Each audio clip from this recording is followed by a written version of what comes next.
नमस्कार मंडळी. मागच्या ब्लॉगमध्ये आपण केळशी बीचची मजा घेतली.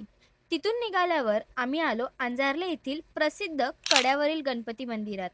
कोकणातल्या निसर्गमय कड्यावर वसलेलं हे गणपती बाप्पाचं अतिशय जाज्वल्य देवस्थान आहे. बाप्पाचं दर्शन घेऊन मनाला एक वेगळी शांतता मिळाली. बाप्पाचं दर्शन घेतल्यावर अगदी बाजूलाच एक शिव मंदिर आहे. तिथे आम्ही महादेवाच्या पिंडीचे दर्शन घेतले. मंदिर परिसरातलं वातावरण खरंच खूप प्रसन्न आहे. थोडं पुढे गेल्यावर आम्हाला गणपतीचे पाऊल पाहायला मिळाले. असं म्हटलं जातं की बाप्पा जेव्हा कड्यावर आले तेव्हा त्यांचे पाऊल इथे उमटले होते. यानंतर आमचा मोर्चा वळाला हरणे बीचकडे.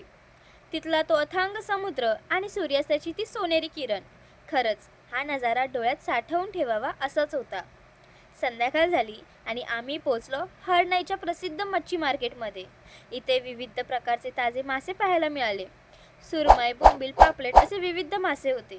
आम्हीही आमच्या आवडीचे मासे विकत घेतले आणि निघालो घरच्या दिशेने. घरी पोहोचताच माझा चेहरा गुलालाने रंगला. आता तो का रंगला ते पाहूयात आपण पुढच्या ब्लॉगमध्ये. तोपर्यंत आपल्या अकाउंटला फॉलो करायला विसरू नका. Bye bye.